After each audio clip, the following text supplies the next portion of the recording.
Hi again, everybody. Professor Jones here. I am tuning in for a second time today on our first day to just introduce a couple of brief, quick, but important ideas about the 1960s and to say a couple of other things about the class.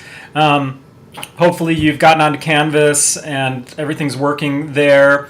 The course syllabus is there. Today's day one work is there about the roots of the 1960s in the 1950s, so you should be working through that.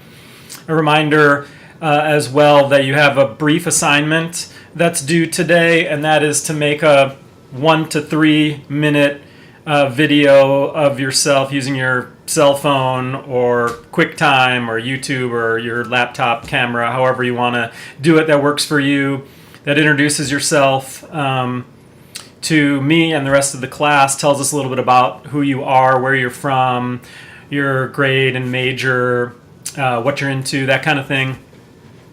So we get a sense of who you are, and also tells us a little bit about why you're taking the class and what areas of the 1960s you're most interested in learning about. So again, nothing major, 1 to 3 minutes, record that, upload it to the discussion section of the Canvas site for the class, and if you could do that by dinner time tonight, I said 6 o'clock, that would be great. That'll give us all a chance to know that we are human beings out here more than just our digital imprint in the Canvas site. So make sure you do that intro assignment in addition to working through the materials today that focus on the 1960s and the roots of the 60s and the 1950s. That's important work to set the table and get us going. I also just wanted to talk about one aspect of the 1960s. One of the questions is, when are the 1960s? When do we mean when we're talking about the 1960s? And in a certain way, we can say years that start 196 something. So 1960 to 1969, but that's not really how we're going to look at the 1960s. We're going to look at what scholars of this era call the long 1960s, and we're starting that today by looking at the roots of the 60s and the 1950s.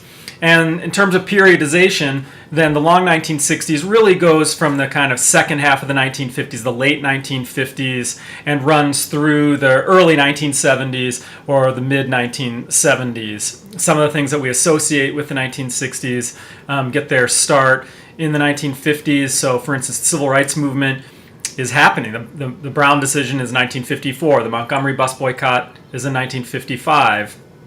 Etc. So that's happening already by the second half of the 1950s. And some of the things on the other end that we associate with the 1960s era, for instance, the women's movement, gay liberation, environmentalism, the Nixon administration, the end of the war in Vietnam, and the student anti-war movement extend into the first several years of the 1970s. So when we think about and talk about the 1960s, we're going to use this concept of the long 1960s and extend that periodization a little bit on either side. And so we're going to start here at the beginning in the late 1950s and looking at the roots of the 60s, and then we're going to take it up at the end of our 3 weeks together into the early part of the 1970s. It's always a little bit difficult to decide when a period starts, when it ends, what defines it, etc. But we are going to use this broad concept called the long 1960s to try to make sense of this. So I wanted to put that on the table. The other thing that I wanted to talk a little bit about, just here for a couple of minutes, is the idea of myth-making and the degree to which the 1960s, in the contemporary, modern way that we think about the 60s, many of those topics are shrouded in kind of myths or in cliches, often interpreted through the mass media, through advertising campaigns, through retro, nostalgic tropes in the media, and in consumer culture, etc. So if I were to ask you to write down what you think about in the 1960s, certain things would come up. The Civil Rights Movement, maybe the war in Vietnam, presidents like John Kennedy, the counterculture and the hippies, the music, and all of those things have been sifted through and into our popular moment today through mass media, through consumer culture, etc. And so this means that our historical knowledge, we feel like we know something about the 1960s, but our historical knowledge is often fairly shallow, in fact, about the 60s, and many of the myths of the 1960s or the cliches about the 1960s are either not true or they're not the full complicated truth. And so one of the things we're going to try to do over our 3 weeks together in thinking about the 1960s is take on some of those myths, to think about myth making in the 1960s. That's going to start tomorrow when we look at John F. Kennedy. Perhaps no figure or very few figures of prominence from the 1960s era are as mythologized,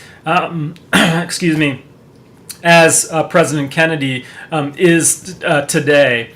And so we're going to think about that myth, think about what that myth is, think about then the reality and complexity of his actual presidency in the time period that he was alive, and then think about why that myth was created and what work that myth is doing today. Why is it that people think about John F. Kennedy in a certain way that does not fully capture the complexity of his actual presidency and the time period in which he lived.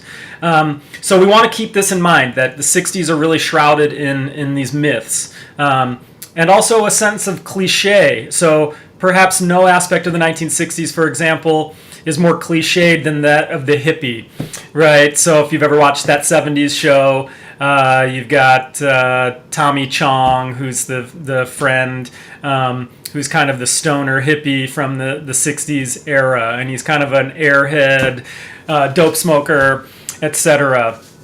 So the hippie stereotype has been reduced to that, a kind of comic figure, tie-dye wearing, pot smoking, a little bit airheady, clueless, living in a cloud, literally and figuratively, etc. But in fact, the counterculture, whether you approve of it or not, was trying to level a pretty serious critique at mainstream American culture of the post-war period. And young people and those who sympathize with the counterculture were not happy with a lot of things that were happening in the society and in the culture, and they were trying to create a new culture and a new society. The way they looked, the way they acted, the music that they listened to, the art that they created, the lingo, their use of drugs, were all a part of that critique and that attempt to fashion a new kind of society. And so there's a there, I would say, that the cliche has left aside. And we want to ask, why does contemporary society reduce the counterculture and the hippie movement to a kind of vapid or hollow cliche that's just a stereotype that is just kind of revolves around silliness and comedic entertainment value, or is a series of products you can buy, a cool tie-dye shirt, etc., or a funny wig that you might wear at Halloween. So our goal is, as historians for the next 3 weeks, is to go beyond that cliche and to think critically about the counterculture, what it was all about, what it meant, what that critique was, how they went about trying to create a different and new society and why they did that, and then assess whether they were successful or not, or what we think about it.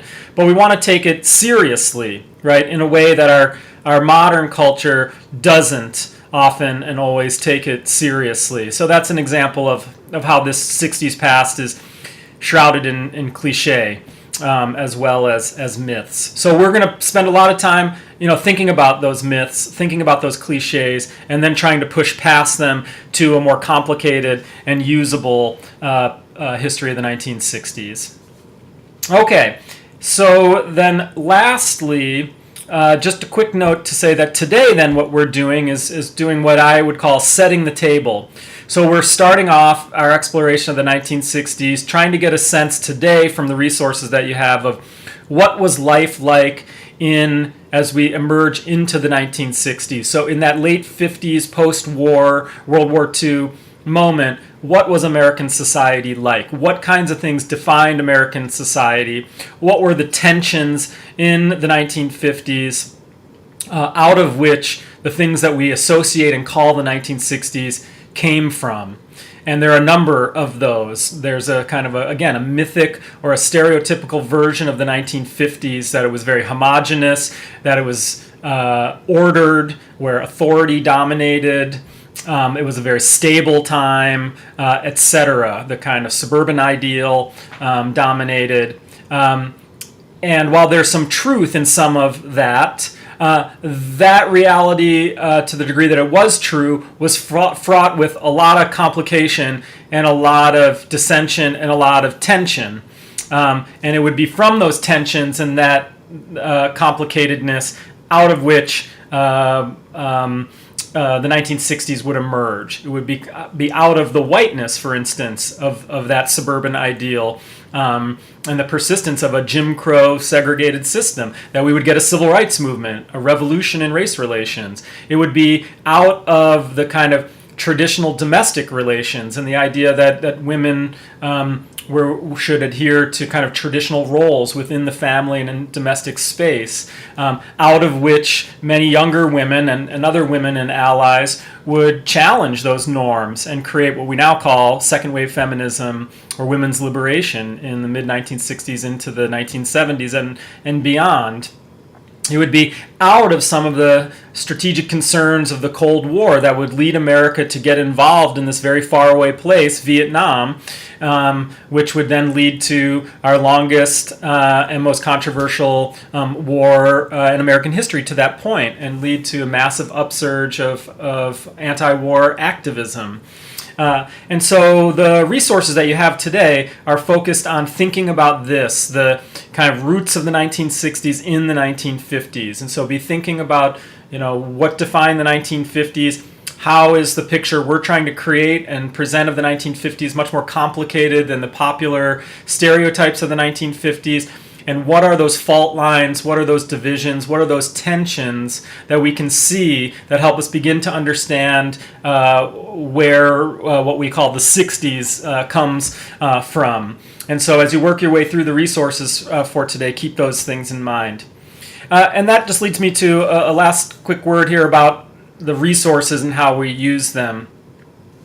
So at the beginning of each day in module, there's a module for each day at Canvas, and there's an introduction section to that, and that includes what I call key considerations. Those are just a series, sometimes it's 3 or 4, sometimes it's 7 or 8 or 9 or 10, of broad overarching questions that are related to the topic, that help us kind of frame our thinking about that day's topic. And so as you're working then through the resources that are assigned and required for that day, they'll try to answer those questions. So you want to think about those questions, read those questions, and keep them in your mind as you're working through the rest of the material. Ideally, at the end then of that day's assignments and resources, you'd be able to go back to those key considerations and you'd be able to answer those questions. You'd be able to come up with some knowledge that could help you flesh out those answers.